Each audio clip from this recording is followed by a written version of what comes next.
بسم اللہ الرحمن الرحیم الحمد للہ رب العالمین وصلی اللہ علی النبی الکریم وعلی آلہ واصحابہ وآل بیتہ واتباعہ اجمعین اما بعد فاعوذ باللہ من الشیطان الرجیم بسم اللہ الرحمن الرحیم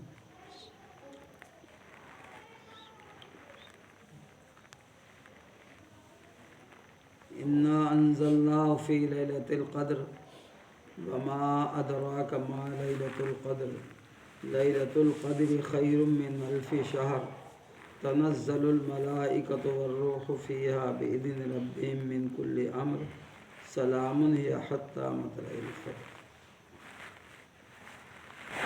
اللہ تبارک و تعالی نے ہم سب کو انسان بنایا، یہ بھی اس کا بڑا احسان ہے۔ جانور کیڑا مکوڑا نہیں بنایا، طاقت اس کو اس بات کی دی۔ پھر انسان میں ایمان والا بنایا، کافر جہنمی نہیں بنایا۔ پھر ایمان والوں میں آقا مدنی جناب محمد رسول اللہ صلی اللہ علیہ وسلم کی امت میں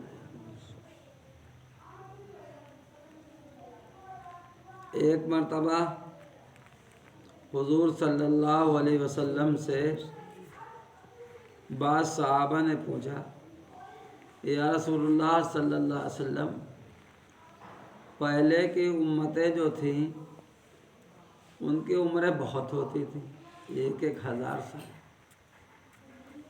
لہذا وہ 950 سال 950 سال سے زیادہ اللہ کی عبادت کر رہے تھے، اور ہم لوگوں کی عمر بہت کم ہوتی ہے، 80 سال 100 سال، اور اوسط درجے کی 70-60 سال۔ تو آیا ہم ان کے پہلی امتوں کی عبادت کے برابر کیسے ہو سکتے ہیں عبادت کرنے کے؟ تو یہ آیتیں نازل ہوئی اور اس میں بتایا گیا کہ پورے سال میں ایک رات ہے لیلۃ القدر، جس کو وہ مل جائے تو اس کو 1000 مہینے سے بھی زیادہ عبادت کرنے کا ثواب ملے گا، اور 1000 مہینے 83 سال سے کچھ زائد بنتے، تو ایک رات میں 83 سال کے سے زیادہ ثواب ملے گا۔ تو اگر انسان کو 10 راتیں مل گئیں تو 830 سال سے بھی زیادہ اس کو۔ پھر آپ جب شب معراج میں تشریف لے گئے تو 50 نمازیں فرض کی گئی۔ موسیٰ علیہ السلام سے آپ کی ملاقات ہوئی، موسیٰ علیہ السلام نے پوچھا کیا حال رہا، اللہ نے کوئی چیز آپ کو عطا فرمائی؟ تو بتایا کہ میری امت کے لیے بطور تحفے کے 50 نمازیں۔ تو موسیٰ علیہ السلام نے کہا میں اپنی امت کا تجربہ کر چکا، اس تجربے کی روشنی میں آپ سے بتا رہا ہوں، آپ کی امت 50 نمازیں نہیں پڑھ پائے گی، یا آپ اللہ کے پاس چاہیے اور درخواست کیجیے اور 50 نمازوں سے کم کرائیے۔ آپ اللہ تعالیٰ سے فریاد کی تو آواز غیبی آئی کہ جاؤ ہم 25 نمازیں کرتے ہیں۔ ایسے ہی ہوتے ہوتے 5 نمازیں۔ پھر موسیٰ علیہ السلام سے ملاقات ہوئی، پھر موسیٰ علیہ السلام نے پوچھا تو کہا آپ 5 نمازیں۔ تو کہا کہ ہمیں امید ہے کہ آپ کی امت 5 بھی نہیں پڑھ سکے گی، اور پھر جائیے اللہ سے درخواست کیجیے، اس میں بھی کمی تو آپ نے فرمائی۔ بار بار میں گیا، اب مجھے شرم آتی ہے کہ اللہ سے اب درخواست کروں، مجھے امید ہے کہ میری امت 5 نماز تو ضرور پڑھے۔ اللہ کی طرف سے آواز آئی، فرشتے نے آواز دی اللہ کی طرف سے، جاؤ آپ کی امت 5 نماز پڑھے گی لیکن 50 نمازوں کا ثواب ملے گا، 50 نمازوں کا ثواب۔ اور پھر یہ فرمایا گیا کہ اگر آپ کی امت ایک گناہ کرے گی تو گناہ 1 لکھا جائے گا، لیکن اگر نیک کام کرے گی تو کم از کم 1 نیکی کا ثواب 10 نیکیوں کے برابر لکھا جائے گا۔ فرض کیجئے کسی نے 10 گناہ کیے تو 10 گناہ لکھے گئے، اور 10 نیکیاں کی تو کم از کم 100 نیکیاں لکھی۔ یہ حضور پاک صلی اللہ علیہ وسلم کی آمد اور تشریف آوری سے اس امت کو فائدہ پہنچا۔ کیوں؟ اللہ رب العالمین ہے، الحمدللہ رب العالمین، اور حضور پاک صلی اللہ علیہ وسلم رحمت للعالمین۔ حضور صلی اللہ علیہ وسلم نے امت کے لیے دعا کی تھی، اور اس میں یہ کہا تھا، اے اللہ میری امت پر، ساری امت پر عذاب نہ آئے، جیسے پچھلی قوم میں ساری کے ساری تباہ کر دی جب انہوں نے نافرمانیاں کی۔ اللہ کی یہ دعا قبول، نبی اکرم صلی اللہ علیہ وسلم کی یہ دعا اللہ نے قبول فرمائی کہ جاؤ آپ کی ساری امت تباہ نہیں ہوگی، اور قیامت تک کوئی نہ کوئی ایسی جماعت رہے گی جو حق بات پر قائم رہے گی اور حق کی دعوت دیتی رہے گی، اور ملامت کرنے والوں کی ملامت کی انہیں فکر نہیں۔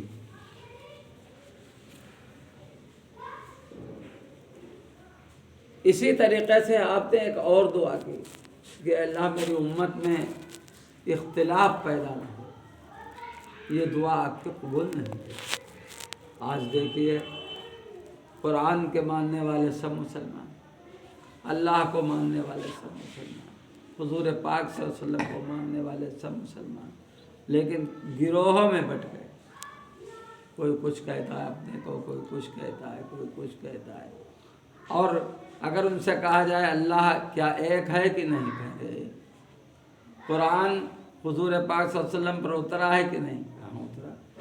حضور پاک صلی اللہ علیہ وسلم تمام نبیوں اور رسولوں سے افضل ہیں کہ نہیں، ہیں۔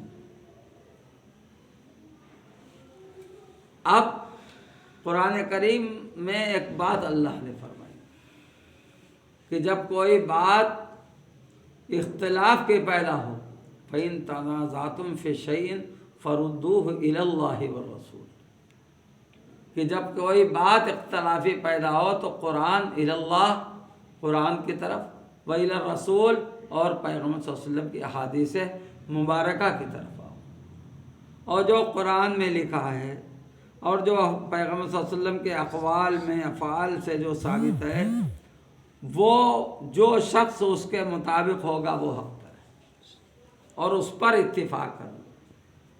جب اس پر اتفاق کر لو گے تو جیسے ہم سب کا اتفاق ہے کہ پانی پیاس بجھاتا ہے، کھانا بھوک کو دور کرتا ہے، سب کا، دنیا کا ہر طبقے کا اتفاق۔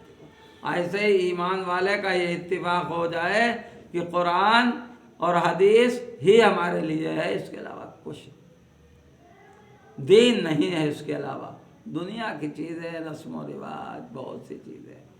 آج یہ عبادت کی رات ہے، حقیقت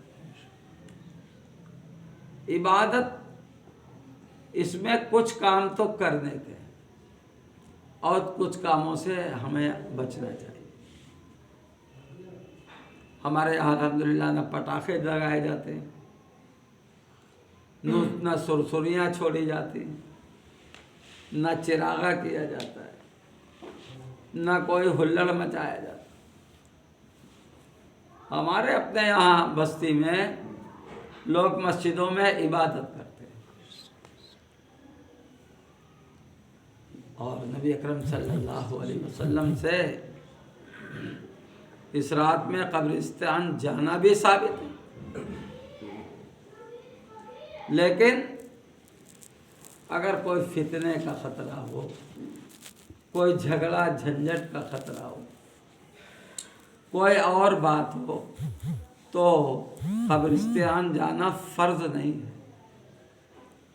واجب نہیں ہے، افضل ہے۔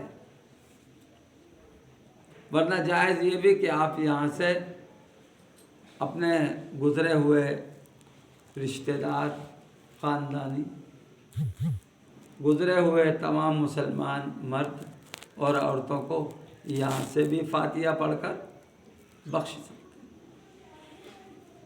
اتفاق یہ ہے کہ غیر مسلموں کے بھی تہوار ٹکرا رہے ہیں، اور ان کے دماغ بھی کچھ اتھل پتھل ہیں۔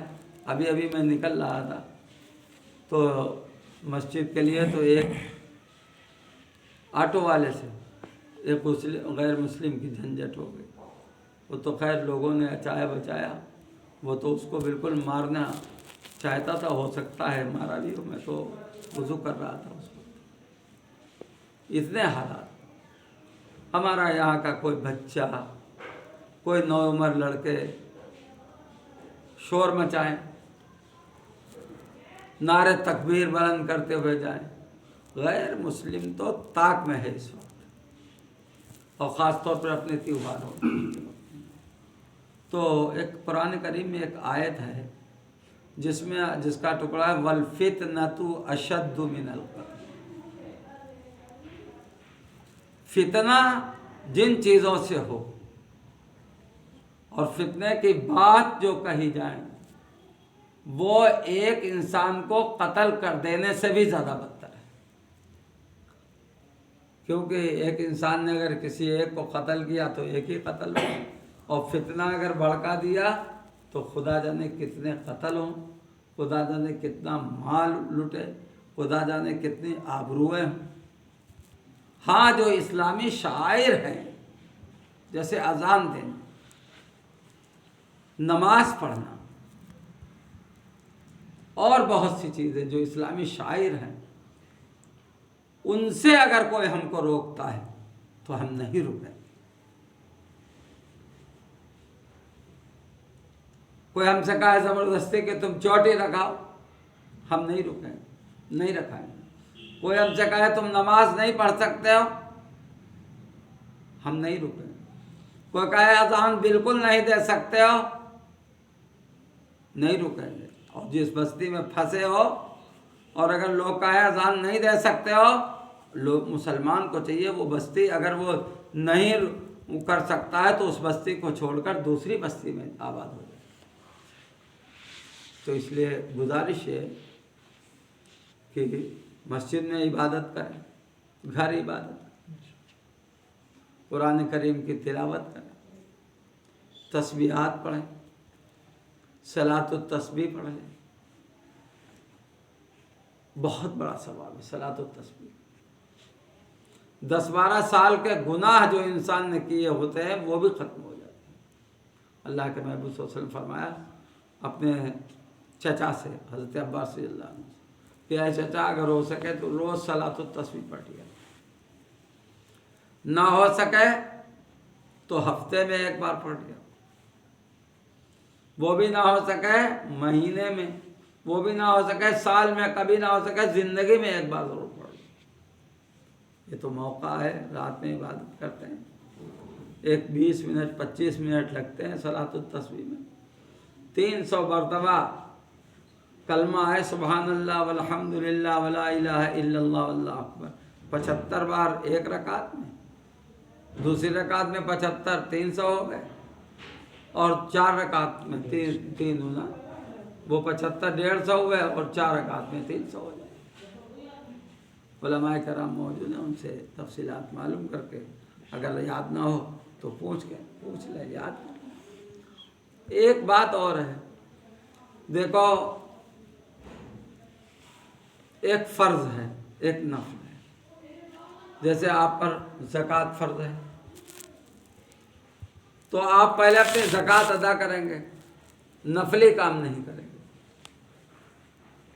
جیسے آپ پر اپنی بیوی کا خرچہ ہے، اولاد کا خرچہ ہے، پہلے آپ اپنے بیوی اولاد اور ماں باپ کا خرچ ادا کریں گے، بعد میں دوسرے کام کو سوچیں گے جو نفلی۔ ایسے ہی جو نمازیں ہم نے اپنی غفلت کی وجہ سے یا کسی مجبوری کی وجہ سے یا مصروفیت کی وجہ سے ادا نہیں کر پائیں، تو ہم سوچیں سال بھر میں ہماری کتنی نمازیں قضا ہوں۔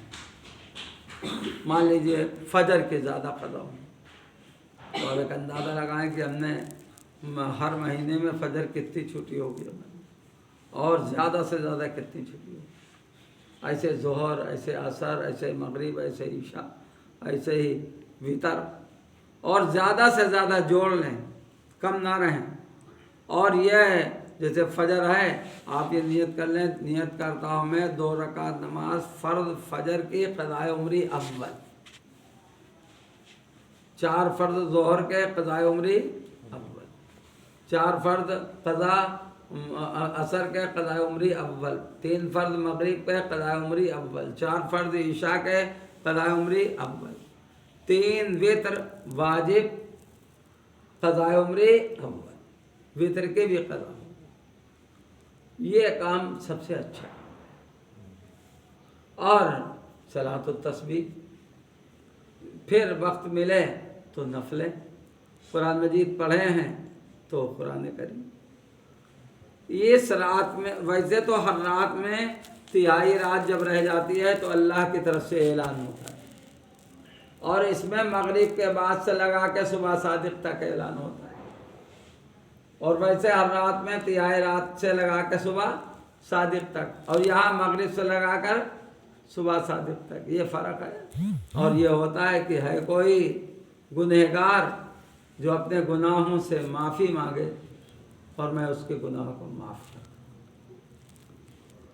ہے کوئی حاجت مند جو اپنی ضرورت کو میرے سامنے رکھے اور میں اس کی ضرورت کو پورا کروں، ہے کوئی بیمار جو شفا مانگے میں اسے شفا دے دوں۔ غرض ہے کہ انسان کو جو جو ضرورتیں پیش آتی ہیں، اللہ کی طرف سے فرشتہ آسمان دنیا پر اتر کر کے اعلان کرتا ہے، اور جو بندے لگے ہوتے ہیں عبادت میں اللہ تعالیٰ اور دعاؤں میں، اللہ تعالیٰ ان کی دعائیں قبول کرتا ہے، بشرطے کہ گناہ کبیرہ نہ کرتے ہیں۔ بہت مختصر بتا رہے ہیں، اگر گناہ کبیرہ کرتے ہیں تو سچی توبہ کر لیں۔ سچی توبہ کا مطلب یہ ہے کہ ٹھان لیں کہ آج سے وہ گناہ نہیں کرے، اور اس گناہ سے نفرت دل میں پیدا کریں، تو انشاءاللہ آپ کی یہ رات باعث برکت ہے۔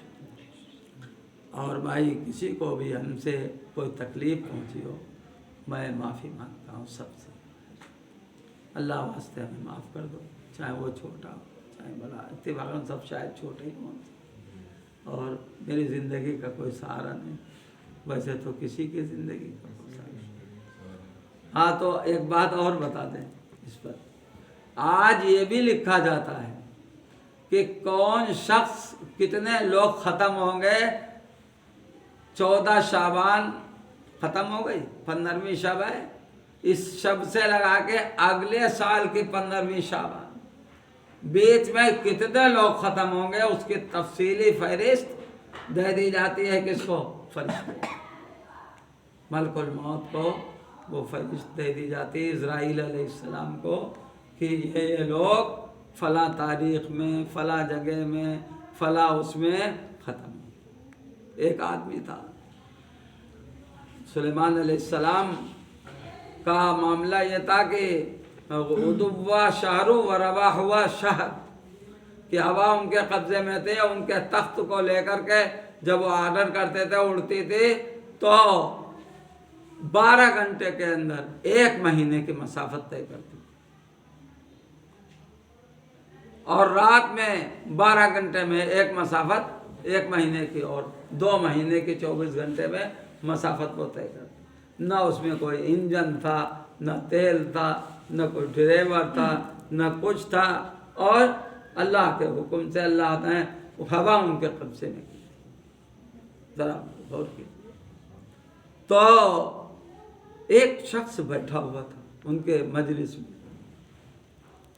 اب ملک الموت آیا اور وہ دیکھ رہا ہے یار یہی شخص ہے، اور یہ تو یہاں بیٹھا، اور سینکڑوں میل ایک جزیرہ ہے۔ جزیرہ تو آپ لوگ جو پڑھے ہیں وہ جانتے ہیں کہ جس کے چاروں طرف سمندر، سینکڑوں میل، اور اللہ کا حکم ہے فلاں جزیرے میں اس کی روح قبض کرو، اور فرشتہ چکر میں کہ بیٹا یہ یہاں ہے، اور تھوڑے سا سیکنڈ رہ گئے، اور اللہ کا حکم ہے فلاں جزیرے میں قبض کرو، جیسے یہاں بیٹھا ہے اور اللہ کا حکم ہو کہ مکہ مکرمہ میں قبض کرو، کیسے پہنچا؟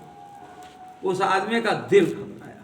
ذرا غور کیجیے، دل، اس نے سلیمان علیہ السلام سے کہا آپ ہمیں فلاں جزیرے میں پہنچا دیے، ہمارا دل بہت گھبرا رہا، تو اور بڑی خوشامد کرنے لگا۔